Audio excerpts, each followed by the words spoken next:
Okay. Visakha మధురవాడలో Lalitha Vihari అపార్ట్మెంట్లో ఒక దారుణమైన ఘటన చోటు చేసుకుంది. అయితే అత్యంత కిరాతకంగా తన భర్తే గొంతు నిలిమి చంపేసే ఘటన అయితే ఇది జరిగింది. అయితే తెల్లవారితే వాళ్ళ ఇంట్లో మూడో వ్యక్తి పుట్టాల్సి ఉంది. దానికోసమనే ఒక గార్డియన్గా కూడా తన మామగారు ఉన్నారు.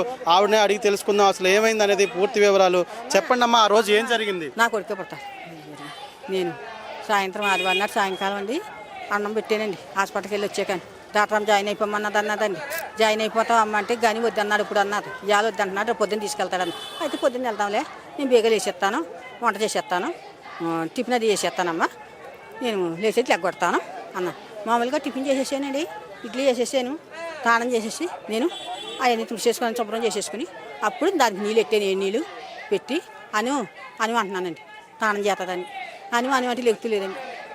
పెట్టి ఆ చందులో కూర్చున్నాడు. అని అంటే 2 కేకలకే మాట్లాడేది, 3 కేకలకి పలుకులేదు. ఎన్ని గంటల సమయంలో అండి? ఎన్ని గంటలకి? 8 గంటలకండి, 7 అవుద్దండి. 7 గంటలకి 7 గంటలకు 8 గంటలకు హాస్పిటల్ పోవాలి. ఓకే. 7 గంటలకండి. అని అంటే మాట్లాడతాయి బాబాయ్, మాట్లాడతలేదు అని మాట్లాడతాయి. దాన్ని పరిగెడుతుంటే అప్పుడు మాట్లాడతాదని వచ్చాడండి. వచ్చి భర్త వచ్చి దాని గదిలోకి వెళ్ళి అని తోడమే కొట్టేస్తున్నాడు. వీళ్ళు కొట్టేగమ్మాయి కాదు ఆంబులెన్స్ ఫోన్ చేసి బాబాయ్ మాట్లాడతలేదు కదా, ఆంబులెన్స్ ఫోన్ చేసి, లేకపోతే నీ ఫ్రెండ్స్కి ఫోన్ చేయి, లేకపోతే మేడంకి ఫోన్ చేసి డాక్టర్ కంటే చేస్తలేదండి. మీరు ఎన్నాళ్ళుగా వాళ్ళ ఇంట్లో ఉంటున్నారు? వచ్చానండి నిన్నే. ఎందుకని వచ్చారు? పిల్ల వచ్చేమంది కదా, మరి హాస్పిటల్కి వెళ్ళామా జాయిన్ అయిపోమంది అన్నట్టు.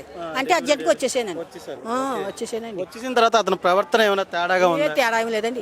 6 కేజీ మాంసం తెచ్చాడు, కైమా తెచ్చాడు, అన్నం వండేసాను, కూరలు వండేసాను, అన్ని తెచ్చేసాడండి. తెచ్చేస్తే ఆడికి పెట్టాను, ఇంటికి పెట్టాను, తినేసారు. మళ్ళీ సాయంత్రం మళ్ళీ తినేసారు. హాస్పిటల్కి వెళ్ళాం, పొద్దున్న తీసుకెళ్తాను అన్నాడు. వచ్చి మళ్ళీ అంతాయి నేను ఇంట్లో పని చేసుకుంటున్నానండి. వచ్చేస్తానండి అమ్మమ్మ ఇంకా ట్యాబ్లెట్ వేసేస్తాను, డాక్టర్ అని చెప్పిందంటండి. ట్యాబ్లెట్ వేస్తానమ్మా, పొద్దున్నకి నొప్పులు వస్తే వచ్చేస్తాయి, లేదంటే ఆపరేషన్ అయిపోతాయి. అమ్మమ్మ ఇలాగందైతే ఆపరేషన్ అందైతే భయంగా ఉంటాయి. తెల్లవారితే డెలివరీ అవ్వాల్సిన అమ్మాయి అంటే ఎంతో ఆశతో ఉంటుంది. అసలు పాప పుడుతుందా బాబు పుడుతుందా అనే సరదా ఉంటుంది. ఆ సరదా విషయంలో రాత్రి మీతో ఏం మాట్లాడింది? ఇల్లు వచ్చి అంతాయి అమ్మమ్మ భయంగా ఉంది, ఆపరేషన్ అంటుంది అన్నది.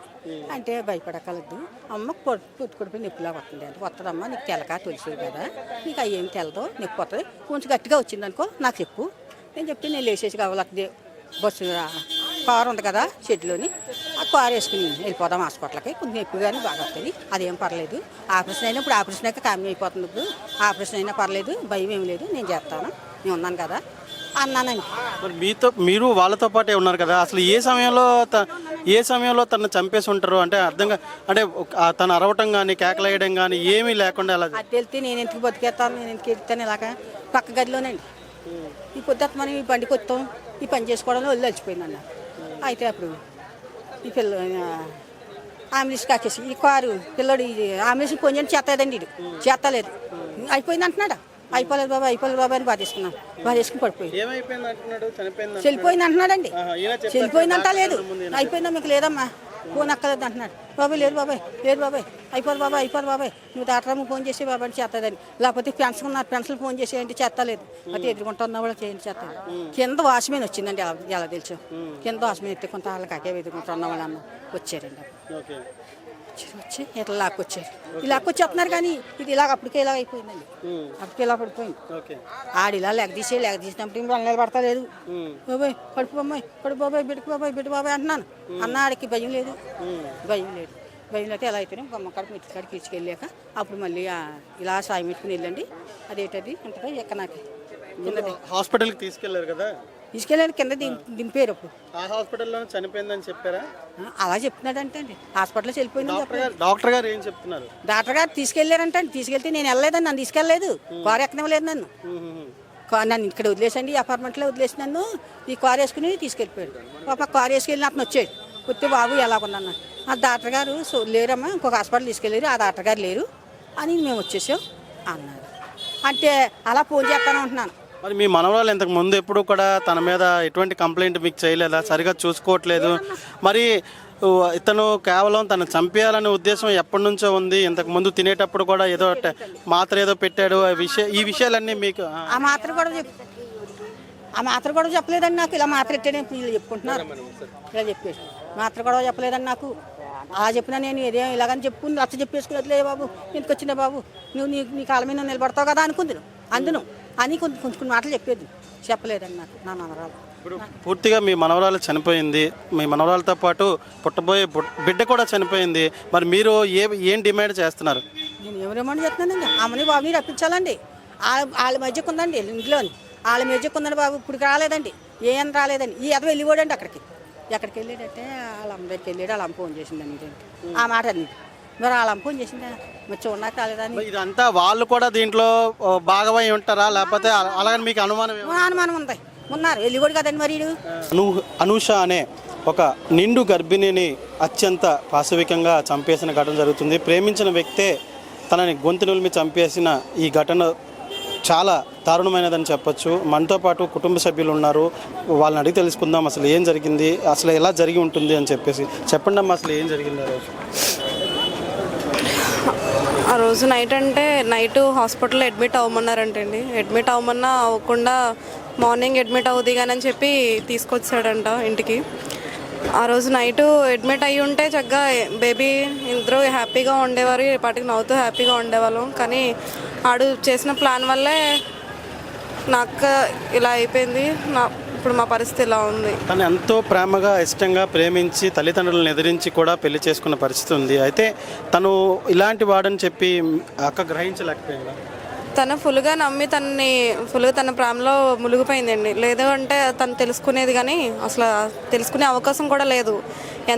ఒకవేళ ఏదైనా తప్పు చేసినా సరే పాజిటివ్గా చెప్పేది కానీ అది నెగిటివ్గా మాకు ఎప్పుడు చెప్పేది కాదు.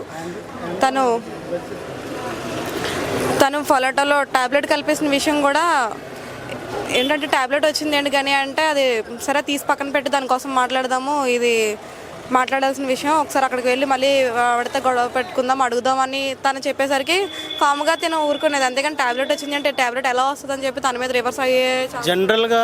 జనరల్గా మనం తింటున్న ఫుడ్లోనే ఒక వెంట్రుకు వస్తేనే చాలా చాలా గట్టిగా మనం ఆ షాప్ వాడిని అడుగుతాం. అలాంటిది ఒక టాబ్లెట్ వచ్చేటప్పుడు ఆ ఆడబిడ్డ తన భర్తని అంతగా నమ్మింది. మరి ఇప్పుడు గొంతు నిలిమి చంపి వరకు వచ్చింది అంటే మీరు కూడా ఎప్పుడు గ్రహించలేదు అతన్ని? మీరు ఒక బావగా మీరు ఉంటారు కదా, ఒక అల్లుడిగా ఉంటారు కదా, ఈ సిచ్యువేషన్లో మీరు ఎప్పుడు గ్రహించలేదు? మేము ఎప్పుడు గ్రహించడానికి అతను ఎప్పుడు అసలు అనుమానం కూడా తీసుకురానివ్వడు. ఎందుకంటే మనిషిని చూస్తేనే అసలు అలా చేసే మనిషి అనుకుంటాం అతని మొహం చూస్తే. కానీ అంత దారుణంగా చేశాడంటే మరి ఆయన ఎంత ఎదవ కాకపోతే అలా చేస్తాడు నిండు గర్భిణిని. కనీసం తనకి ఇష్టం లేకపోతే ముందులోనే ఆఫ్ చేసేయచ్చు, ముందులోనే వదిలించేసుకున్నా పర్వాలేదు. కానీ 9 నెలలు దగ్గరుండి చూసుకొని రేపు డెలివరీ అవుతుంది అనగా అతను బలువుని చంపేశాడంటే పిల్లని తల్లిని కూడా ఎంత ఎదవ కాకపోతే అలా చేస్తాడు చెప్పండి. తెల్లవారితే తను తల్లి కాబోతుంది, తను తండ్రి కాబోతున్నాడు. అలాగే మీరు కుటుంబ సభ్యులు పిన్ని అమ్మమ్మ తాతయ్య ఈ విధంగా ఉంటుంది. అయితే అలాంటి శుభకార్యం జరిగే విషయంలో ఇప్పుడు గొంతు నిలిమి చంపే పరిస్థితి వచ్చింది. అయితే ఈ సిచ్యువేషన్లో మనం అంటే మీరు ఎప్పుడు కూడా అతను గతంలో ఇలా ట్యాబ్లెట్ వచ్చిందని కానీ ఏది చెప్పలేదని చెప్తున్నారు కదా, మరి ఇప్పుడు ఈ సిచ్యువేషన్ వచ్చేటప్పుడు తన పేరెంట్స్ని మీరు తెలుసుకోవాలని కానీ తన బిహేవియర్ని మీరు తెలుసుకోవాలని కానీ ఎప్పుడు అనిపించలేదు? వాళ్ళ పేరెంట్స్కి తెలియదు అని అంటున్నారు. కానీ 2 సంవత్సరాలు అవుతుంది నేను పెళ్లి చేసుకొని తిన దగ్గరే ఉంటున్నాడు, తినతోనే ఉంటున్నాడు, తెలియకుండా ఉండదు కదా. పెళ్లి చేసుకున్నాడు అనే విషయం వాళ్ళకి తెలుసు. తను ఇంత డేర్గా ఇంతవరకు వచ్చాడంటే కూడా వాళ్ళ పేరెంట్స్ సపోర్ట్తోనే వచ్చాడని చెప్తున్నాను నేనైతే. వాళ్ళ పేరెంట్స్ తాలూకా సిచ్యువేషన్ కూడా ఇందులో ఉందా? వాళ్ళు కూడా ఏమైనా ఈయనకి ప్రేరేపించారంటే వదిలేసి వచ్చే అని చెప్పి అలాంటిది ఏమైనా మీరు అనుమానిస్తున్నారు? వాళ్ళు అలా సపోర్ట్ అంటే వాళ్ళకి ఇష్టం లేదు కాబట్టి ఇంకా తిను ఇలా వదిలించుకోవడానికి ఇలా ప్రయత్నిస్తున్నాడని నేను చెప్తున్నానండి. ఎందుకంటే ఒకటి కాదు, ఒకసారి ఫస్ట్ క్యాన్సర్ ఉంది నాకు, నీ లైఫ్ నువ్వు చూసుకో, నన్ను వదిలే, నీ లైఫ్ బాగుంటుంది, నువ్వు వదిలేస్తే నీకు ఎంతో కొంత అమౌంట్ ఇస్తాను అని చెప్పి గొడవ కూడా అంటే డిస్కషన్లు జరిగినాయంట. కానీ తను ఎంత ఆ విషయం మీకు ఎలా తెలిసింది? ఎంతవరకు మీకు ఏమీ చెప్పలేదని చెప్పారు కదా, ఆ విషయం మీకు ఎలా తెలిసింది? మాకు చెప్పేదండి, చెప్పినా సరే మాట్లాడుకొని మొత్తానికి సరిదిద్దుకొని మళ్ళీ ఇద్దరు కలిసి ఉండేవారు. ఉండి మళ్ళీ కొన్ని రోజులు పోయిన తర్వాత మళ్ళీ మా పేరెంట్స్ నేను చంపేయడానికి ప్రయత్నిస్తారు, మా పేరెంట్స్కి తెలిసిపోయింది కాబట్టి నువ్వు నీ లైఫ్ నువ్వు చూసుకో, వదిలేస్తే బెటర్ అని చెప్పేసి అలా కొన్ని రోజులు పోయిన తర్వాత ప్రెగ్నెన్సీ వచ్చిన తర్వాత రీసెంట్గా టాబ్లెట్ విషయం జరిగింది. ఆ టాబ్లెట్ కూడా తను పాజిటివ్గా తీసుకుంది. ఓకే, పూర్తిగా అంటే మీకు తన పేరెంట్స్ కూడా దీని మీద చంపే అనుమానం ఉందని మీరు అనుకుంటున్నారు? వాళ్ళ పేరెంట్స్ ఏమి దగ్గరుండి చేశారని చెప్పట్లేదు కానీ వాళ్ళు చేయించారని నేను అనుకుంటున్నానండి. ఎందుకంటే వాళ్ళు చేయించకుండా తిన అంత సపోర్ట్ లేకుండా స్టేషన్లో కూడా అంత బాగా కూర్చోడు. ఇప్పుడు అంటే వాడు అంత ధైర్యంగా కూర్చున్నాడు, ఇలా నా అక్కని రోజు ఇలా చేశాడంటే రేపు పొద్దున్న ఇంకొక మగవాడు కూడా ఇలా చేయొచ్చు. ఏ ఆడదానికి ఇలాంటి పొజిషన్ రాకూడదు. మీరు ఎలాంటి న్యాయం కావాలనుకుంటున్నారు? ఎలాంటి డిమాండ్, అతను ఎలా శిక్షించాలి? మేము వాడికైతే కఠినమైన శిక్ష వేయాలన్నాడు. వాడు రోడ్డు మీద తిరగకూడదు కూడా అన్నాడు. కఠినమైన శిక్ష వేయాలి నా అక్క ఉన్న పరిస్థితికి.